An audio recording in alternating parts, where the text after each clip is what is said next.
Vous connaissez tous la question dans le film Le Loup de Wall Street, vendez-moi ce stylo. Vendez-moi ce stylo. Pourquoi est-ce que cette question, elle est intéressante? Puisqu'un stylo, c'est un produit de commodité.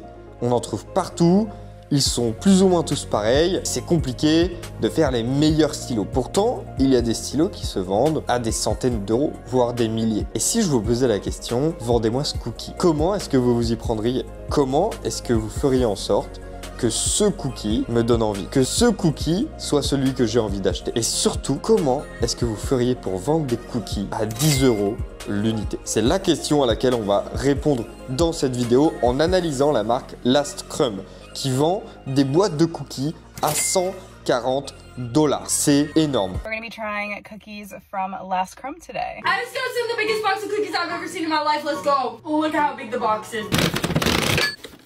Wow! On va analyser comment est-ce qu'ils ont fait leur stratégie de scaling. On va tout regarder, comment vendre des produits de commodité comme des produits de luxe. C'est maintenant, on se retrouve sur l'ordinateur. Let's go! Ok, alors on se retrouve sur mon ordi et on va vraiment analyser en détail Last Crumb, je vous assure, c'est une masterclass de marketing. On va regarder vraiment en détail comment est-ce qu'ils ont débuté, comment est-ce qu'ils ont scale. C'est une marque qui a fait plus de 10 M sans investir 1 euro en publicité. Et presque sans investir 1 euro en marketing en fait. Vous allez voir, c'est vraiment impressionnant. On va comprendre les mécanismes de viralité en organique. On va comprendre leur business model qui est intéressant. On va comprendre comment vendre des commodités, des produits de commodité comme des cookies, des stylos, même des sapes, qu'importe. On va regarder tout ça. La vidéo sera en 3 parties. Partie 1, le début, la vision vraiment de la brand. La partie 2, la partie vraiment technique. Et la partie 3, on va conclure et je vais vous donner un petit peu tout ce que vous allez pouvoir retirer de cette vidéo. Très important, restez bien jusqu'à la fin parce que c'est là où vous allez pouvoir obtenir toutes les informations vraiment concrètes de la vidéo que vous allez pouvoir retirer. En fait, globalement, toute la vidéo entière, vous allez pouvoir en retirer beaucoup. Alors, c'est parti. La Scrum, c'est quoi? La Scrum, c'est d'abord 2 personnes. C'est un gars qui kiffe faire des cookies. Et il en fait des spéciaux et il en fait des très bons. Et ça depuis des années. Et de l'autre côté, c'est une fille qui taffe dans le marketing. Rien de spécial. Okay, ça, c'est les 2 co-founders. Et pourquoi est-ce que je vous parle d'eux? Des fois, c'est intéressant, des fois, c'est pas intéressant de parler des founders. Simplement pour un truc très, très spécial, c'est que un des 2 co-founders, donc le gars, c'est un mec qui fait déjà les produits. Okay, c'est-à-dire qu'il est chez lui, il fait ses cookies et tout le monde autour de lui lui dit « Écoute, tes cookies, ils sont incroyables. » Ok? Et donc, il sait que ces cookies sont bons. D'accord? Et ça va être très important de comprendre ça pour ce qui arrive ensuite. Et donc, il y a eu le Covid. Et là, le Covid, bah, forcément, ça a impacté énormément de personnes, dont eux. Et ils se sont dit, OK, c'est le moment parfait en fait, pour lancer. On n'a rien d'autre à faire. Voilà, on a beaucoup plus de temps libre. Viens, on lance la Scrum. Viens, on lance. Il n'y avait pas de non ou autre. Viens, on lance nos cookies. Viens, on vend tes cookies en ligne. OK? Donc déjà, on est sur vendre des cookies en ligne. Ce n'est pas quelque chose qui se fait énormément. Donc, c'est une sorte de time to market parfait parce que forcément, les gens, ils sont chez eux, ils veulent acheter en ligne. Et ben, c'est un peu le bon moment. Donc, quand ils réfléchissent au MVP, le MVP, c'est le Minimum Viable Product. Donc, c'est vraiment le produit de base qui a pour objectif de tester le marché, tester la réponse, tester comment les gens réagissent et voir est-ce que simplement le produit a un avenir ou pas. Okay, donc le MVP, ils sont obligés de le faire sous format drop parce que c'est une contrainte de produit. Donc là, c'est plus que le produit, c'est même une sorte de business model. Je vous parle du MVP sous forme du business model. Mais en gros, le MVP, c'est les cookies qu'ils font depuis, qu'un des 2 co-founders fait depuis très longtemps. Il a taffé dessus, etc. Et je vais vous expliquer un petit peu plus.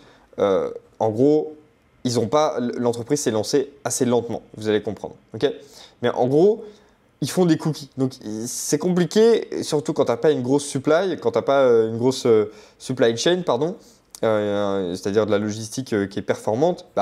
Vendre des produits frais comme ça, c'est pas facile. Okay, on y reviendra.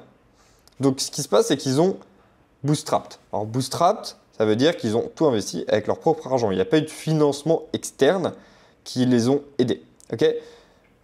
Et donc c'est écrit en anglais, mais je vais vous le traduire. Pourquoi c'est écrit en anglais? Tout simplement, c'est une boîte anglaise, américaine, et moi j'écris tout le temps en anglais. Quand ils ont su en fait quoi faire de leur argent, si ils levaient de l'argent, et ben là ils ont levé de l'argent de façon privée. Ok? Donc pourquoi c'est important? Parce qu'il y a beaucoup de boîtes qui se lancent et qui se disent il me faut de l'argent, il me faut du cash, il faut que je lève. Non, la plupart, et le gros problème des boîtes qui lèvent, c'est qu'elles lèvent de l'argent pour lever de l'argent, pour un peu ce côté presque égo de se dire j'ai levé de l'argent. Alors qu'en fait, il faut lever de l'argent quand il y a une raison. Quand tu te dis bah là j'ai un produit qui marche, mais là il faut que j'accélère la croissance et je vais avoir du mal à le faire avec mes fonds actuels où ça me prendra 5 ans. Alors qu'en fait, mon produit, il est bon maintenant. Et là, c'est là qu'il me faut du cash, c'est là qu'il me faut de la trésor. Okay, donc, c'est important de savoir quoi faire avec l'argent quand tu montes. Et donc, ils ont levé $1 million en quelques jours seulement avec leur network. Okay, mais ce qu'il faut comprendre, ce que je voulais vous dire juste avant, c'est que pendant 1 an, quand ils ont eu l'idée, le mec qui fait les cookies, il a travaillé pendant 1 an à travailler sur les cookies. Okay, ils ont fait venir un CIO, donc tu as eu les founders et ils ont fait venir un CIO pour travailler sur la brand avec eux. Et bien pendant 1 an, ils ont d'abord travaillé sur la brand, ils ont travaillé sur les produits eux-mêmes, etc. Donc on verra tout ça, on verra vraiment à quoi ressemble la brand, on verra à quoi ressemblent les cookies, on va en parler juste après, vous inquiétez pas. Donc le MVP, c'est très simple, c'est on fait des cookies de luxe, on traite les cookies comme un objet de luxe. Okay, on fait les meilleurs cookies que tu n'as jamais eu et on fait ça 100% en ligne. Ok? Et ça, c'est un des premiers points. C'est qu'en fait, si tu crées un vrai bon produit et une vraie bonne expérience, c'est bon. Ok? On peut vraiment résumer la Scrum, et vous verrez tout ça juste après, à simplement créer un très très bon produit avec une très très bonne expérience. D'accord? Vous comprendrez pourquoi je vous dis ça. Donc le MVP, pour le lancer, qu'est-ce qu'ils ont fait? Ils ont simplement fait une landing page opt-in, donc c'est-à-dire une landing page sur laquelle ils ont récupéré les emails des gens, avec une séquence de bienvenue et des emails à chaque drop. Okay, donc le système de drop, pour ceux qui ne connaissent pas, c'est chaque semaine, chaque mois, bref, quand vous voulez, vous allez venir avec un nombre limité de pièces, donc là un nombre limité de cookies, mais ça vient généralement de la fashion, des vêtements, donc un nombre limité de vêtements, etc. Et vous allez dire, bah voilà, il y en a tant, vous n'êtes même pas forcément obligé de dire combien il y en a, et simplement dire, voilà, on lance ce drop machin, et vous êtes tous inscrits à la waitlist, à la liste d'attente, on vous lance le drop, et voilà, et après ça sold out. Depuis le début, ils sont toujours sold out entre quelques secondes à 10 minutes. Ok? Vous imaginez qu'ils sold out des boîtes de cookies à $140 en 10 minutes maximum, à chaque fois. Et ils font des drops chaque semaine. Pour vous dire le niveau de la boîte. Okay, donc comment ils ont fait? Ils ont fait voilà, leur petite landing page. Et pour les premiers utilisateurs, comment est-ce qu'ils ont lancé? Ça a d'abord été juste Instagram. Ils se sont dit, on ne va pas s'embêter. On prend un canal marketing, on bourrine. Okay, Instagram, ils mettaient des images à l'époque, puisqu'ils ont lancé en 2021 et quelques. Ils mettaient que des images, pas trop de réel, vite fait. Ils faisaient des petits trucs genre tag your friend, machin. Un petit peu d'influx, ils ont envoyé des boîtes à des influx, jusqu'au premier drop où ils avaient 1000 followers et 200 inscrits à leur liste email. Ils ont quand même drop, ils ont sold out sur le premier drop. Okay, et depuis, ils ont toujours sold out. Okay, ça a été le lancement. Est-ce que vous voyez un truc compliqué là-dedans? Pourquoi ça a marché? On va y venir. Juste après, en fait, ça a marché pour une raison qui est très très simple, c'est leur branding. Okay, c'est leur marketing. D'accord? C'est ça qui est vraiment important, c'est que la stratégie en elle-même, aller sur Instagram, faire un drop, c'est pas dur. Mais ce qui a vraiment fait que cette brand a marché, c'est leur marketing.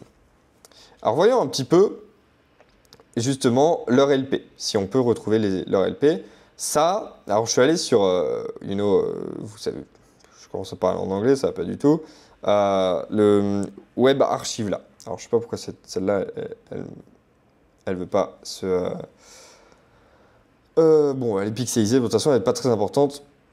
On va commencer avec celle-là. Donc ça, c'était une des premières LP qu'ils ont lancées. Vous voyez, donc là, c'était déjà sold out. Mais en gros, c'était très simple. C'était The Core Collection. Vraiment une explication, un copy, dozen cookie handmade, delivered to your door, blablabla. Sold out.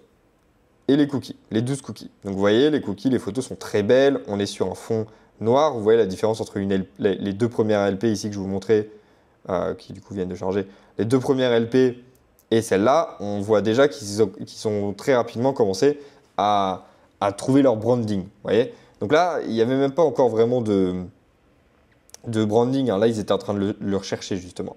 Là, on peut voir, ils sont allés faire des belles photos. Donc là, on est en 2020.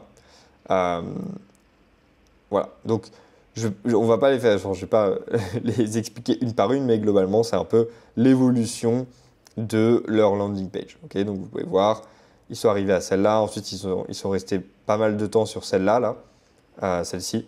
Sign up or don't, avec les 12 cookies.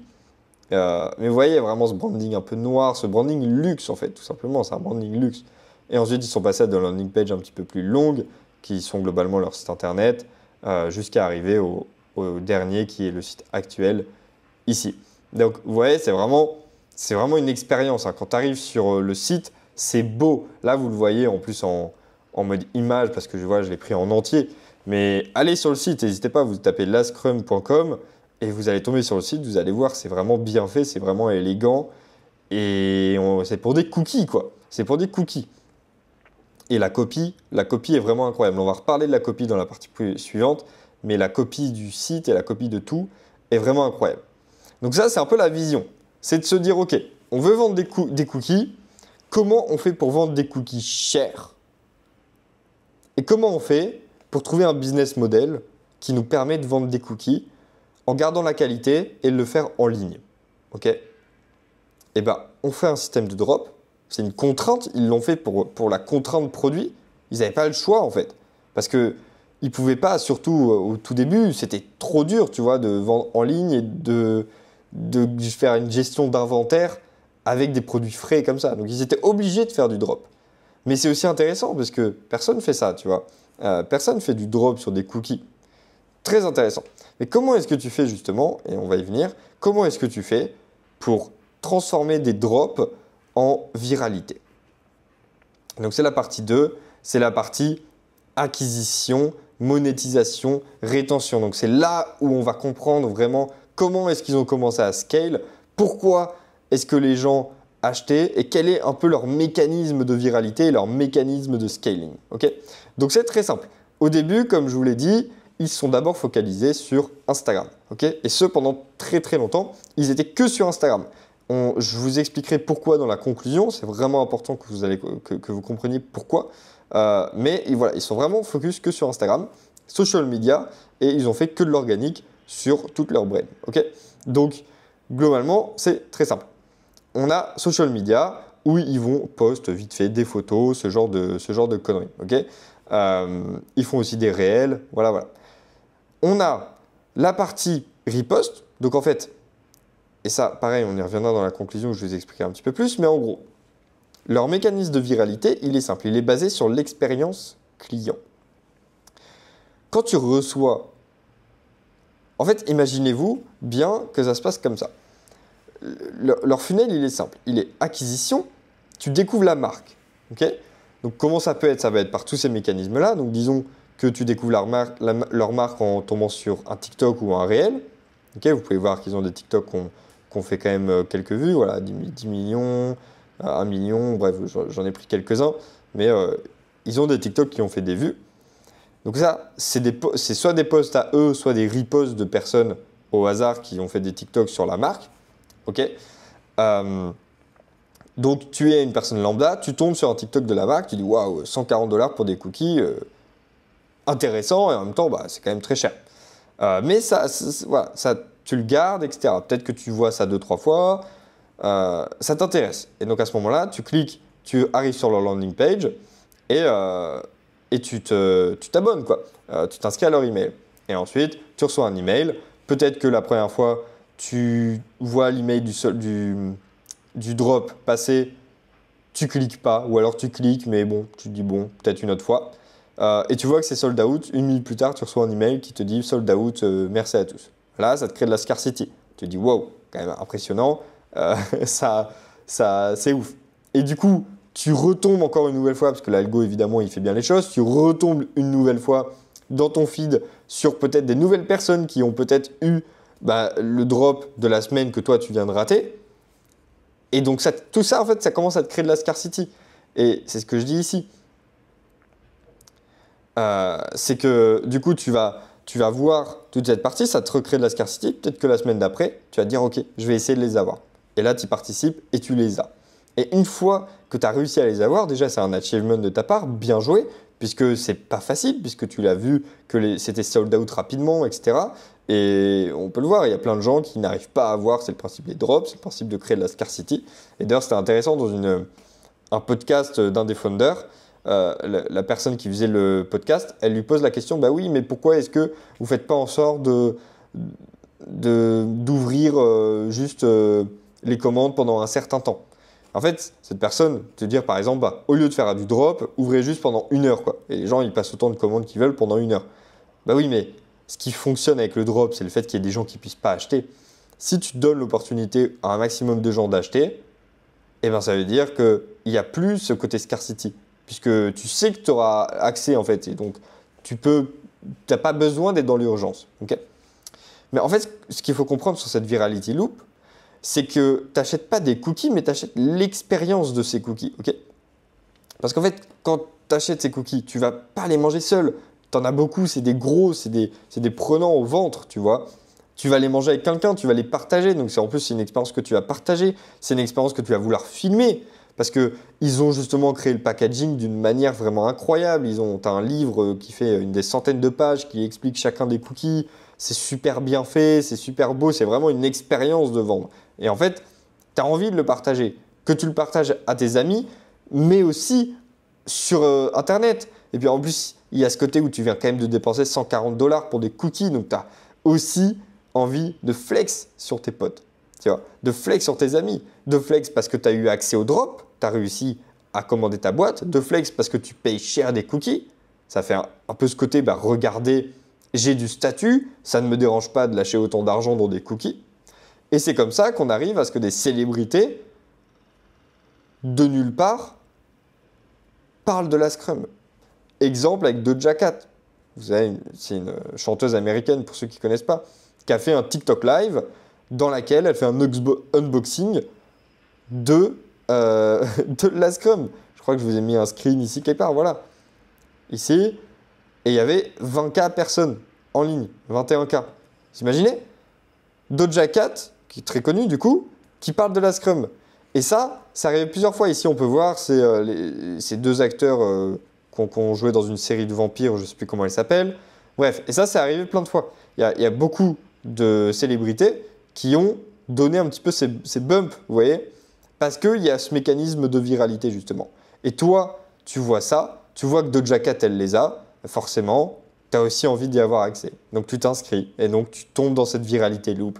Et quand tu achètes, tu ripostes sur les sites internet. Et c'est ce qui te permet, enfin, sur les social media et les réseaux sociaux, et c'est ce qui permet que tu aies une nouvelle célébrité derrière ou quelqu'un avec beaucoup plus d'abonnés qui va continuer cette loop de viralité. Et ça continue, ça continue, ça continue, ça continue. Ils vont aussi évidemment aller faire des partnerships. Donc là, on peut voir avec le Beverly Hills Hotel. Là, on peut voir avec Call of Duty. Donc ça, c'est intéressant. Ça, c'est une des premières collaborations qu'ils ont fait. Ça, c'est une des dernières. Alors, la première, je la comprends pour le coup. Beverly Hills Hotel, il y a un peu ce côté luxe, riche. Mais c'est vrai que je ne comprends pas trop celle de Call of Duty, qui s'éloigne quand même du côté luxe. Mais bon, peut-être que voilà, c'est leur choix. Donc, vous voyez, c'est pas très dur. Ça, c'était vraiment le début. Ils n'ont pas réinventé la roue, c'était purement organique. Ensuite, maintenant, en 2023, en 2024, ils ont forcément élargi leur scalabilité, ils ont élargi leur channel de scalabilité. Ils ont par exemple du Google Ads. Donc quand tu cherches la Scrum, etc., tu peux tomber sur leurs annonces. Vous voyez, évidemment, puisque tout leur channel, c'est que les gens viennent taper la Scrum sur Google. Et donc il faut qu'ils soient les plus facilement trouvables sur Google. Mais ils ont aussi créé un lien affilié. Et donc, c'est-à-dire que, par exemple, demain, moi, je suis un influenceur, je fais un TikTok sur la Scrum, je peux aussi mettre mon lien affilié pour que les gens aient directement accès depuis TikTok ou depuis Instagram à la Scrum avec mon lien affilié. Et donc, forcément, ça me fera aussi de l'argent. Donc, c'est bien aussi pour la viralité parce que ça pousse des influenceurs qui se disent bah, je peux faire un peu d'argent en plus de kiffer les cookies, qu'importe. Donc ça, c'est vraiment la partie acquisition. Dernièrement, j'ai vu qu'ils avaient lancé des ads, qui n'était pas le cas depuis très très longtemps, mais là, ça a été le cas. Voilà. On peut voir que c'est vraiment, bon, ça ne scale pas beaucoup, hein, on est à 9 résultats, ça fait pas longtemps, ça a été lancé en décembre 2024. Voilà. Je ne peux pas te dire plus que ça, je pense que c'est des petits tests qu'ils font, c'est sûrement du retargeting d'ailleurs, sur les gens qui visitent leur site ou sur les gens de leur liste email, ce genre de choses. Mais une fois que les gens sont sur votre site, bah, il faut que les gens ils achètent. Okay, c'est bien, là, on a déjà tout ça, a déjà créé de la scarcity, etc. Mais comment on fait pour que les gens achètent? Bah, une fois que tu es dans leur virality loop, donc ça, ce que j'explique là, c'est que la curiosité qui a été créée par leur viralité, plus du coup la copie, leur branding, en gros, qui a permis, la création de cette viralité de base, et 2, qui vous donne aussi encore plus de curiosité. Et ben, vous avez ce besoin d'acheter. C'est la scarcity plus le côté luxe, value, dont je vous parlais. Et vu qu'on est sur un système de drop, donc c'est ce qui est expliqué ici, tu vois. Donc ça, c'était déjà en 2022. 200K sur la waitlist, donc c'est sûrement bien plus maintenant. Ils ont fait plus de 8 figures, 8 chiffres en sales, donc c'est plus de 10 millions.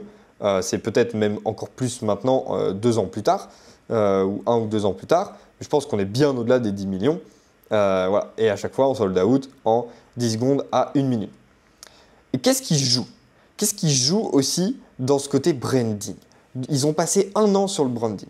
Et ben, il y a un copy qui s'appelle Cole Schaffer. Cole Schaffer, c'est un Américain qui est un copywriter et qui a fait une masterclass sur comment vendre des produits de commodité. Okay, les produits de commodité, c'est des produits qui sont accessibles partout. C'est-à-dire, si tu veux un bon cookie, en vrai, tu vas au Subway, tu as un bon cookie. Okay, le cookie de Subway qui était connu pour être bon. D'ailleurs, je le trouve moins bon maintenant, j'en ai remangé un il n'y a pas longtemps. Bref, c'est pas la question. Des cookies, ça reste un produit de commodité. Et ils ont aussi, par exemple, un de leurs très gros concurrents aux US qui s'appelle Crumble. Crumble, c'est des cookies qui coûtent vachement moins cher, mais vraiment moins cher. Et qui sont des avis que j'ai pu voir sur Internet qui sont tout aussi bons, voire meilleurs, parce qu'ils sont frais. Parce que tu les achètes dans un magasin en physique. D'accord? Et donc, comment est-ce que tu fais pour être différent de Crumble, tu vois, et faire en sorte que les gens veuillent acheter chez toi? Donc il y a forcément le côté drop, scarcity, mais il faut qu'il y ait quelque chose qui déclenche le fait que les gens aient envie puisque c'est un choix purement inconscient d'avoir de la scarcity pour un produit. Il faut qu'il y ait une raison pour ça. Et donc c'est vraiment une masterclass de copie. Au lieu de se concentrer sur les bénéfices, en fait, ils se concentrent sur créer une aura. Okay, une présence au produit qui s'appuie sur l'identité du client. D'accord? Vous allez comprendre de quoi je parle. En fait, il faut vraiment comprendre que la copie, elle ne parle pas du tout du produit ou de ce que tu vas recevoir. Elle ne parle pas non plus de pourquoi est-ce que c'est le meilleur produit. En fait, elle est vraiment en train de juste simplement projeter l'image de marque. Okay? Le produit, le cookie en lui-même, il est totalement hors de propos. C'est presque comme si on ne voulait pas te vendre un cookie. Okay? Voyons quelques exemples pour voir. Ça, c'est leur cookie. Okay? Ça, c'est la tête du cookie. Ça, c'est la description du cookie. Le nom du cookie, c'est Better Than Sex. Et si je vous lis la description. Do not let your grandmother try this cookie. She's a good woman and a good baker, but we personally think the world of her. But let's face it, she's also as prideful as Pride Shih Tzu. Bon, je ne sais pas qui est Pride Shih Tzu, mais à quel moment là, on parle de cookies? On n'a pas parlé une seule fois de cookies dans cette description. On n'a pas parlé une seule fois de quels étaient les ingrédients. Ce cookie, c'est vraiment le cookie le plus basique. C'est du chocolate chip cookie, ouais, le cookie au chocolat. Et le nom, c'est Better Than Sex. La description, c'est une petite histoire sur ta grand-mère. Si on regarde ici, What's up dog? Doc, pardon. What's up dog? Ça parle de carottes. Carrots are not only crunchy and tasty, but they're also highly nutritious. Unfortunately, when you combine a bunch of carrots with flour, sugar, oil, butter, and thick, voluptuous icing, you get absolutely none of these benefits. Literally zero. So eat a couple of carrots before you eat this cookie, so we can sleep soundly at night, and so you realize all the Instagram health nuts that talk about how delicious they are in their raw form are never, not once, had a slice of carrot cake in their entire life. Là, vous voyez, on est sur, encore une fois, What's Up Doc. Qu'est-ce que c'est que ce nom? Et au lieu de jouer sur, vous allez voir, c'est vraiment bon d'avoir des carottes avec la manière dont on a chauffé le cookie, j'en sais rien, bah, au lieu d'essayer de te vendre des bénéfices, en fait, là, ils vont te raconter une histoire. Et vous voyez, là, ils parlent de carottes et ils jouent ce côté, bah, les carottes, c'est vraiment bon pour la santé. Bah, en fait, c'est pas si bon que ça quand tu le mets avec du sucre, avec de l'huile, etc. Et bah, c'est exactement ce que tu vas avoir. Tu vas avoir un truc vraiment pas bon pour la santé. Par contre, tu vas avoir le meilleur truc que tu as jamais mangé de ta vie. Vous voyez la différence? Avec évidemment une belle photo. Et c'est que ça. Donc là, on a le chocolate chip XXX. Je vais pas, vous pouvez mettre pause si vous voulez, mais encore une fois, si vous lisez, she's laying on the bed wearing smoky, see-through lingerie that you can't take your eyes off of. Enfin, vraiment, ça commence en disant elle est sur le lit avec une très belle lingerie. Et on parle de chocolate chip cookie.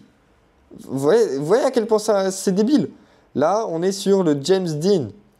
Et on nous a une petite histoire sur James Dean. C'est complètement dingue. Enfin, moi, je trouve ça vraiment incroyable. Parce que c'est quand je vous dis, vous voyez que la copie, elle crée une aura au produit. Elle crée une aura à la brand. C'est de ça dont je vous parle.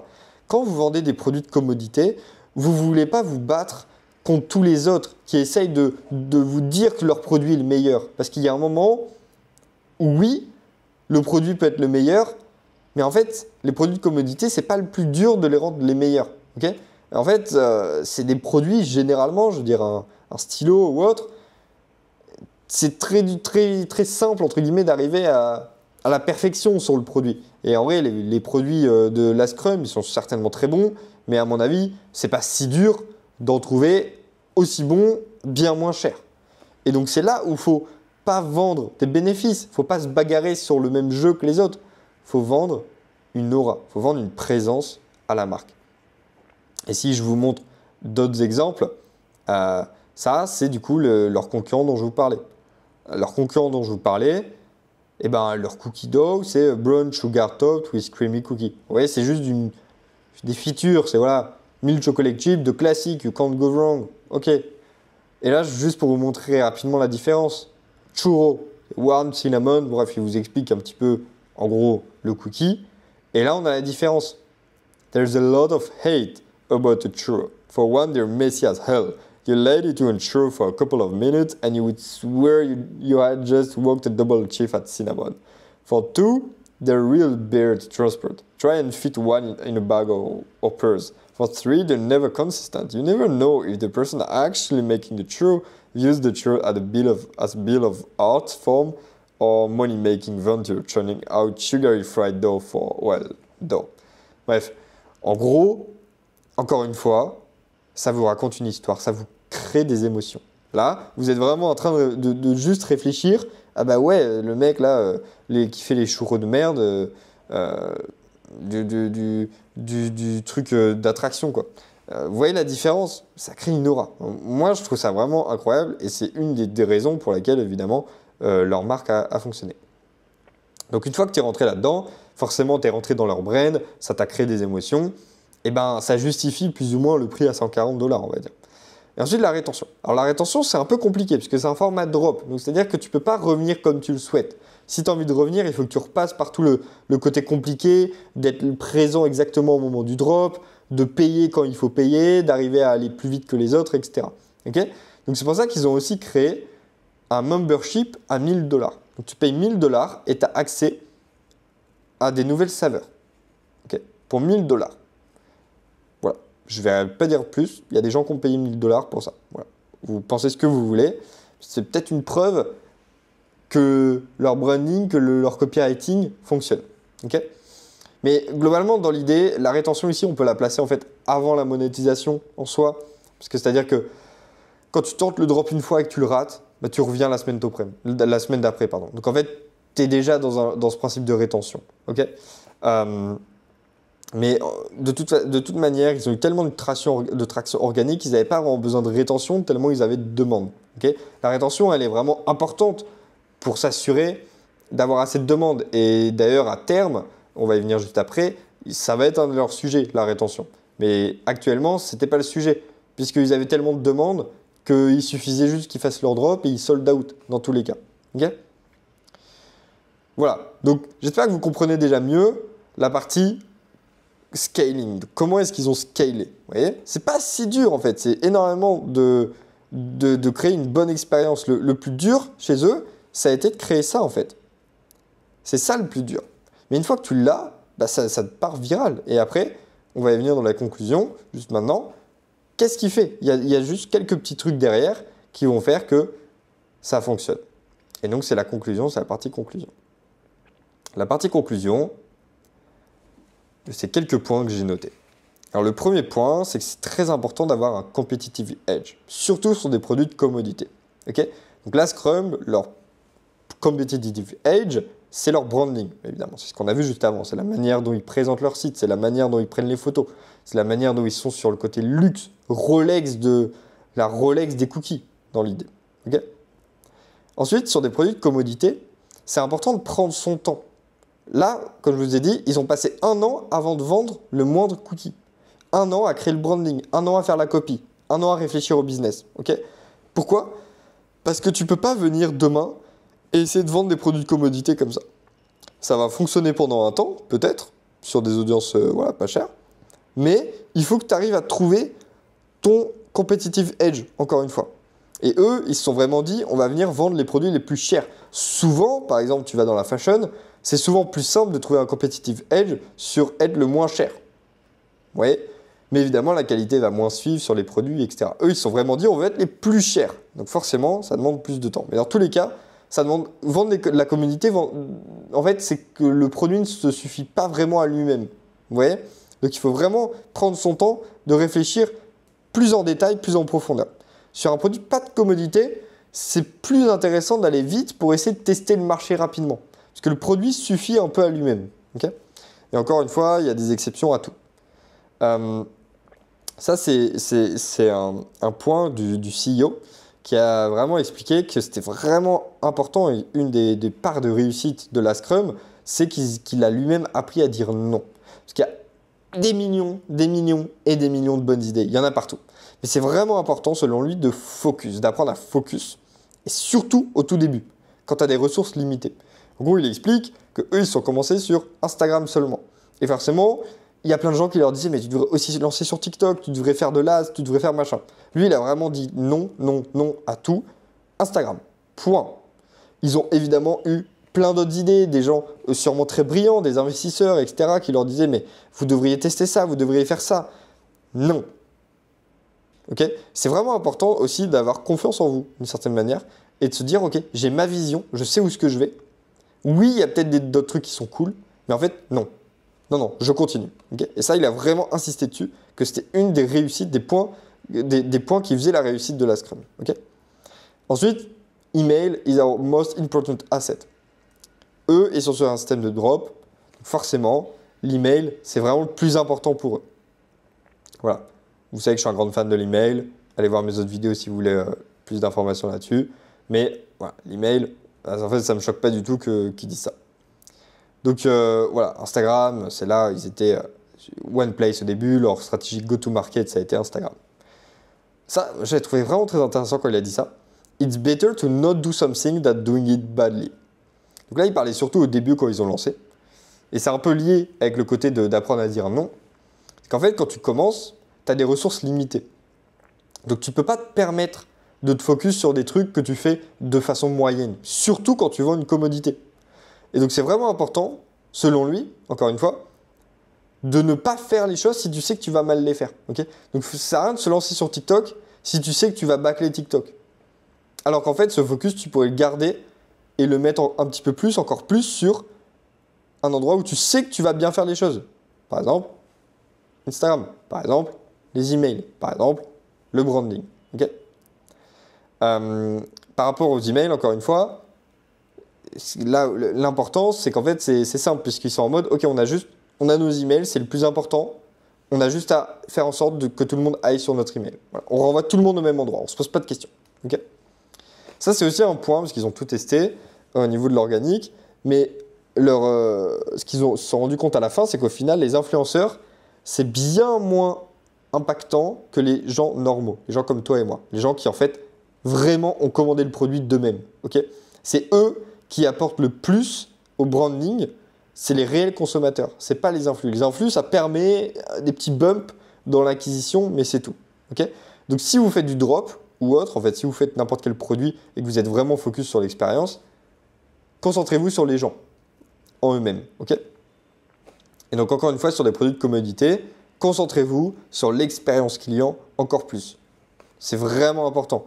Parce que eux, tout est basé là-dessus en fait. Eux, c'est basé sur le fait que les gens reçoivent leurs produits et se filment en train de l'ouvrir. Et ils sont en mode, mais waouh, incroyable, l'expérience client d'ouverture, du packaging, etc. Incroyable. Okay, et ça, je pense que c'est la conclusion, enfin le point de valeur le plus important à récupérer de cette vidéo. C'est cette erreur. C'est l'erreur que énormément de marques vont faire, c'est qu'ils commencent à se diversifier bien trop tôt, alors qu'ils n'ont même pas vraiment commencé à scale. Vous voyez, ils commencent à changer, à regarder autour, etc. Alors qu'ils étaient, voilà, par exemple, encore une fois, ils étaient en train de focus sur Instagram, imaginons, ils commencent à se dire, ah, il faudrait peut-être que je lance des SMS, peut-être que j'aille sur TikTok, peut-être que je fasse ça, peut-être que je fasse ci, peut-être que je lance des nouveaux produits, blablabla, blablabla, blablabla. Et en fait, le seul truc que ça fait, c'est que ça ajoute de la complexité et ça rend confus les clients. Et c'est deux choses qui n'aident pas du tout à scale. Mais alors vraiment pas. C'est vraiment l'opposé de scaling, c'est d'avoir de la complexité dans ton biz et d'avoir des clients qui sont confus. Okay, donc vraiment, vraiment, vraiment important ça. Quand vous avez une marque et que soit que vous vendez des produits de complexité, de commodité, pardon, ou pas d'ailleurs, mais quand vous avez une marque, vraiment concentrez-vous sur ce qui marche au début et juste faites-le, bourrinez, bourrinez, bourrinez. Et en fait, il y a trop de moments, et je comprends, il y a trop de moments où les marques, elles arrivent à un plateau, un petit peu, peut-être un plateau de complexité. Par exemple, disons qu'elles font que de l'ads et elles se rendent compte que là, elles n'arrivent peut-être pas à scale plus et elles se disent, ah bon, on va partir autre part. Non, non, non, non. En fait, ce plateau, il faut que tu le passes et tu peux le passer. C'est juste que là, tu n'as peut-être pas les bonnes stratégies pour le passer, mais focus-toi dessus. Okay, et c'est sûr que c'est plus simple de juste se dire, je vais me barrer autre part. Non, non, non. Focus. Okay, maintenant, ils ont un peu changé. On est en 2025. Ils ont stoppé le système de drop. Okay, maintenant, ils sont plus sur de la pré-order. En fait, maintenant, tu peux aller sur le site et tu peux payer. Mais, évidemment, vu qu'ils n'ont pas des inventaires de cookies, en fait, tu pré-order. Et donc, tu le recevras quand ils vont bake tes cookies, quand ils vont créer tes cookies, cuisiner tes cookies, et ils vont te les envoyer. Okay, donc, on est sur la pré-order. Donc là, par exemple, pour finir là-dessus, c'est des emails qu'ils ont envoyés du coup à leur liste, où là, ils sortent la collection Platinum. Donc voilà, vous voyez, encore une fois, très très joli, avec des nouvelles saveurs, etc. de produits. Hop, et donc tu payes, tu cliques, tu vas sur le site. Voilà, c'est un de leurs autres emails. Et en gros, ça, c'est la landing page. Ouais. Donc là, on est sur... En fait, ils en ont deux. Donc, ils ont soit le produit à $140, que là, vous ne voyez pas, soit le DiCaprio, très marrant, ça m'a fait rire, j'avoue, 24 cookies, donc double size, pour 270, donc avec une réduction de $10. Voilà, tout simplement, et donc tu peux commander. Donc voilà, c'est tout pour la Scrum, c'est tout pour l'analyse de cette marque. J'espère que ça vous a plu. J'ai passé un petit peu de temps à écouter tous leurs podcasts, à analyser leur site, à essayer de chercher les informations pour essayer de le rendre le plus simple possible. Ça peut sembler simple de cette manière. On n'est pas allé à regarder chacune de leurs vidéos TikTok, etc. Parce que, vous pouvez le faire de votre côté. Et deux, c'est pas le plus intéressant. Le plus intéressant, c'est de comprendre pourquoi est-ce qu'il marche. Parce que des gens qui vous expliquent comment faire des bonnes vidéos TikTok, ça existe déjà. Mais si tu fais des vidéos TikTok alors que tu n'as pas idée de ton branding derrière, ça va pas marcher. Et eux, ce qu'il faut vraiment comprendre, c'est qu'en fait, ça revient à ça. Just create an actual good product and an actual good experience. C'est tout. Si tu crées un bon produit avec une bonne expérience, les gens vont vouloir le partager. Okay. Quand tu as un beau packaging, etc., les gens vont vouloir le partager.